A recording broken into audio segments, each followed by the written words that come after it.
Hello दोस्तों, आज हम क्लास 10th के मोस्ट इम्पॉर्टेंट चैप्टर लाइट के बारे में देखेंगे, जो कि बहुत ही ज़्यादा फिज़िक्स का पहला चैप्टर है और बहुत ही ज़्यादा इम्पॉर्टेंट चैप्टर है दोस्तों।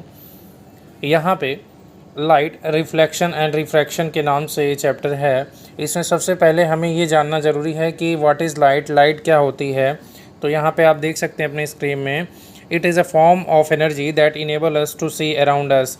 मतलब लाइट एक ऐसी एनर्जी है जो कि हमारे आसपास की चीज़ को देखने में हमारी मदद करती है। यह एक प्रकार की वेव है जिसको कि इलेक्ट्रोमैग्नेटिक वेव कहते हैं, जिसको चलने के लिए किसी भी मीडियम की आवश्यकता नहीं पड़ती। ये मीडियम में भी चल सकती है और वैक्यूम में भी चल सकती है।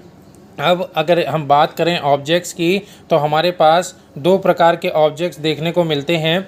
या तो ऑब्जेक्ट ल्यूमिनस होगा या तो नॉन ल्यूमिनस होगा। ल्यूमिनस ऑब्जेक्ट किसे कहते हैं? ऐसे ऑब्जेक्ट जिनकी अपनी खुद की लाइट होती है, जैसे बल्ब हो गया, आपका सूरज हो गया, ये सारी चीज़ें, यानी ऐसे ऑब्जेक्ट जिनकी खुद की अपनी लाइट होती है। नॉन ल्यूमिनस ऑब्जेक्ट की बात करें तो ऐसे ऑब्जेक्ट जिनका अपना स्वयं का प्रकाश नहीं होता, उन्हें देखने के लिए हमें लाइट की हेल्प लेनी पड़ती है। तो इस तरीके से हमने देखा कि लाइट क्या होती है और ऑब्जेक्ट कितने प्रकार के होते हैं, ल्यूमिनस और नॉन ल्यूमिनस। अब यहाँ पे बात करते हैं कि रिफ्लेक्शन ऑफ लाइट से आपका क्या मतलब है। तो इसका सीधा सा मतलब ये है कि अगर कोई सरफेस है, जैसे कि आप यहाँ देख रहे हैं, यहाँ पे अगर कोई लाइट रे इंसिडेंट कर रही है तो वो क्या करती है, जिस एंगल पे इंसिडेंस करती है उतने ही एंगल पे वो क्या कर जाएगी, रिफ्लेक्ट कर जाएगी। यानी रिफ्लेक्शन ऑफ लाइट मतलब सिंपल सा यही है कि it is the bouncing back of light rays on striking the surface. यानी कि जैसे ही वो सरफेस से स्ट्राइक करती है वो बाउंस बैक उसी मीडियम में वापस चली जाती है। इसी फिनोमिना को आपका रिफ्लेक्शन बोला जाता है। अब हम सरफेस की बात कर लें कि रिफ्लेक्शन कहाँ पे, किस सरफेस पे अच्छा देखने को मिलेगा। तो सरफेस हमारे पास तीन प्रकार के हमको देखने को मिलेंगे। एक तो ट्रांसपेरेंट सरफेस होता है, एक ट्रांसलूसेंट सरफेस होता है और एक ओपेक सरफेस होता है। अगर बात करें ट्रांसपेरेंट सरफेस की, तो ट्रांसपेरेंट सरफेस ऐसे मीडियम को बोलेंगे जहां पे लाइट रेज रिफ्लेक्ट नहीं करती बल्कि उसको पार करके चली जाती है। तो लाइट रेज का मीडियम में पार होकर चले जाना रिफ्रैक्शन कहलाता है। रिफ्लेक्शन नहीं होगा, उसे बोलेंगे रिफ्रैक्शन।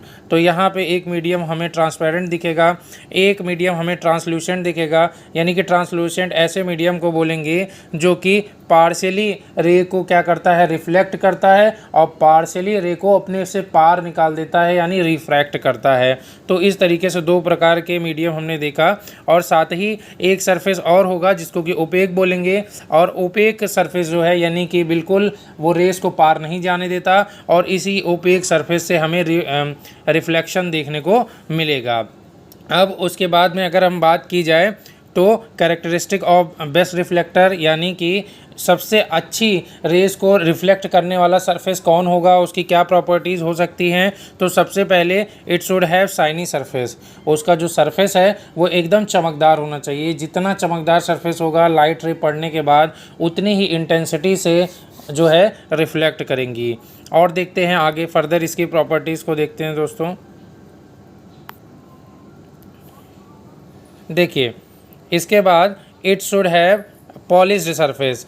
ये सरफेस जो है पॉलिश्ड, यानी एक तरफ पॉलिश होना चाहिए। अगर वो शाइनी है, दूसरे साइड में पॉलिश्ड है, तो पूरी की पूरी रे जो है पार नहीं जा पाएगी, वो रिफ्लेक्ट होकर उसी मीडियम में वापस आ जाएगी। उसके बाद में it should have smooth surface, और इसका जो सरफेस है वो स्मूथ होना चाहिए। स्मूथ होने की वजह से रिफ्लेक्शन प्रॉपर वे में हो पाएगा। अदरवाइज़ अगर सरफेस खुरदुरा है तो इसके हर पॉइंट पे जो है रिफ्रैक्शन क्लियर नहीं हो पाएगा। यही आप यहाँ पे इस डायग्राम से देख सकते हैं कि अच्छे रिफ्लेक्शन के लिए जो सरफेस है वो बिल्कुल स्मूथ होना चाहिए।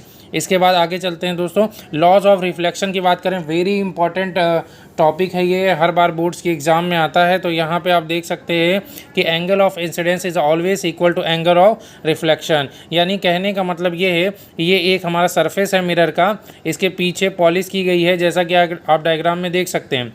यहाँ पे इंसिडेंट रे पड़ रही है, ये देखिए आई आर इंसिडेंट रे पड़ रही है, और जितना एंगल, अब इंसिडेंट रे जब पड़ती है सरफेस पे तो वहीं पे हम एक नॉर्मल ड्रॉ करते हैं, और इंसिडेंट रे नॉर्मल के साथ जो एंगल बना रही है इसको हम इंसिडेंस एंगल बोलते हैं, और जितना इंसिडेंस एंगल बनता है उतने ही एंगल पे ये जो रे है वो रिफ्लेक्ट होकर वापस उसी मीडियम में चली जाती है, तो उसको हम एंगल आर से डिनोट करते हैं। तो पहला रूल ये कहता है लॉ ऑफ रिफ्लेक्शन का कि इंसिडेंस एंगल और रिफ्लेक्टेड एंगल दोनों एंगल बराबर होते हैं, यानी एंगल ऑफ इंसिडेंस और एंगल ऑफ रिफ्लेक्शन दोनों आपको बराबर देखने को मिलेंगे रिफ्लेक्शन के केस में। उसके बाद जो दूसरा लॉ है जो कि वेरी इंपॉर्टेंट है, वो क्या कहता है कि इंसिडेंट रे, रिफ्लेक्टेड रे और नॉर्मल तीनों एक ही प्लेन में होते हैं। कहने का मतलब यहाँ पे आप देखिए ये डायग्राम पड़ा हुआ है,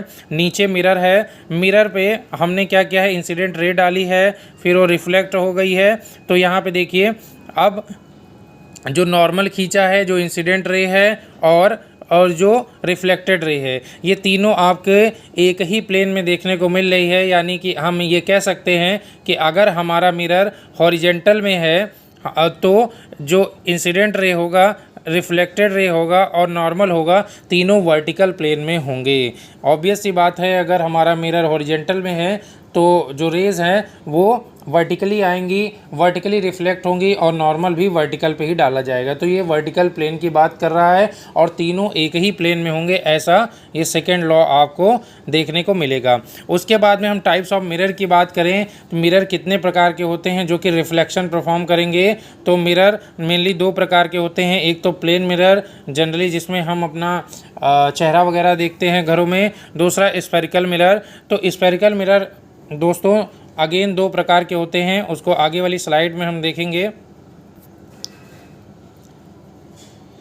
तो जो स्फेरिकल मिरर है वो एक तो कॉनकेव मिरर होते हैं, एक कॉन्वेक्स मिरर होते हैं। जैसा कि आप यहाँ पे डायग्राम में देखिए, कॉनकेव मिरर यानी कि इस आकृति के होते हैं, इनके पीछे यहाँ पे पॉलिश की रहती है और इसके धंसे हुए भाग से आपका रिफ्लेक्शन कराया जाता है। तो ये मिरर क्या हैं, ये कॉनकेव मिरर हैं। अगर हम कॉन्वेक्स मिरर की बात करें तो देखिए कॉन्वेक्स मिरर का डायग्राम क्या होता है कि इसमें उभरे हुए भाग से हम रिफ्लेक्शन कराते हैं और धंसे हुए भाग में हम पेंट कर देते हैं। तो इस तरीके से दो प्रकार के स्फेरिकल मिरर हमको देखने को मिलते हैं। अब उसके बाद में टाइप्स ऑफ इमेज की बात करें कि ये किस किस टाइप के इमेज बनाएंगे, तो हमें दो प्रकार के इमेज देखने को मिलेंगे, रियल और वर्चुअल। तो यहाँ पे एक चीज़ विशेष ध्यान देना है कि जो रियल इमेज होते हैं वहाँ पे जो रेज आती हैं वो एक्चुअल यानी रियली मीट करती हैं, इसलिए उस पॉइंट पे आपको रियल इमेज देखने को मिलती है। और जहाँ पे रेज़ एक्चुअल में आके मीट नहीं करती, ऐसा हमें लगता है कि वहाँ पे मीट करेंगी, वो जो वहाँ पे जो इमेज बनती है वहाँ पे वर्चुअल इमेज आपको देखने को मिलेगी। दूसरा पॉइंट देखिए, इट इज़ ऑलवेज इन्वर्टेड। ये बात हमेशा ध्यान रखिए कि रियल इमेज हमेशा इन्वर्टेड होंगी, रियल इमेज कभी भी इरेक्ट नहीं हो सकती हैं, वो हमेशा उल्टी होंगी। दूसरे लास्ट और very important point, it can be obtained on screen, कि रियल इमेज को आप स्क्रीन पे ले सकते हैं, वर्चुअल इमेज को कभी भी स्क्रीन पे नहीं ले सकते।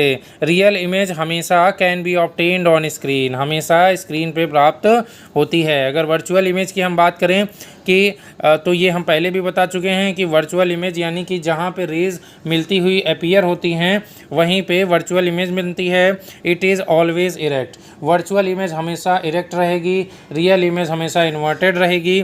उसके बाद में it can't be obtained on screen, virtual image को कभी आप स्क्रीन पे नहीं देख सकते, वो मिरर के अंदर मिरर के थ्रू ही आपको इमेज देखने को मिलेगी। जैसा जनरली हम लोग घरों में भी प्लेन मिरर में देखते हैं तो वहाँ वर्चुअल इमेज बनती है, उसी तरीके से अगर हमारा कॉन्वेक्स मिरर होगा तो वहाँ पे भी हमें जो है वर्चुअल इमेज देखने को मिलेगी। इसी तरीके से दोस्तों इतना आप रिवाइज़ करिए, फिर आगे हम कंटिन्यू करेंगे इसी के आगे। Thank you friends.